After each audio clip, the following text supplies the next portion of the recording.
సినిమాలతో ఏం సంపాదించావు, ఎంత వెనకేశావు అని చాలా మంది అడుగుతారు. దానికి నేను వెలకట్టలేను అంటోంది సమంత. ఆమె ఈ విషయం గురించి మాట్లాడుతూ, నేను దిగువ మధ్యతరగతి కుటుంబం నుంచి వచ్చాను. అప్పటితో పోలిస్తే ఎన్నో రెట్లు సుఖవంతమైన సౌకర్యవంతమైన జీవితాన్ని గడుపుతున్నా.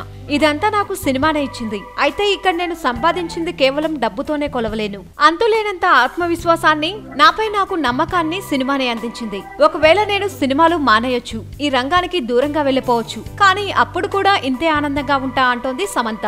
అది కూడా నాకు సినిమానే నేర్పించింది. ఈ ప్రపంచానికి నన్ను పరిచయం చేయడమే కాదు, ప్రపంచాన్ని నాకు పరిచయం చేసింది కూడా సినిమానే అని చెప్పుకొచ్చింది. మొత్తానికి నాగార్జున కోడలిగా, నాగచైతన్య భార్యగా కొత్త జీవితాన్ని ప్రారంభించబోతున్న సమంత ఇప్పటికే టాలీవుడ్ లో మంచి క్రేజ్ ఉన్న టాప్ హీరోయిన్. తనకు ఆస్తిపాస్తుల కంటే ఆదరాభిమానాలే వెలకట్టలేని సంపదలని చెబుతోంది. మరి ఆర్థికంగా ఎంతో స్థితిమంతులైన అక్కినేని వారింట ఈ డ్రీమ్ గర్ల్ ఎలా నెట్టుకొస్తుందో చూడాలి. మరి వీలైతే లైక్, కుదిరితే కామెంట్ పెట్టండి. ఇలాంటి ఇంట్రెస్టింగ్ బ్రేకింగ్ బిగ్ న్యూస్ మాకు తెలిసిన వెంటనే మీకు తెలియజేస్తాం. దీనికి మీరు చేయవలసిందల్లా ఇక్కడ కనిపిస్తున్న సబ్స్క్రైబ్ బటన్ ని నొక్కి సబ్స్క్రైబ్ అవ్వండి.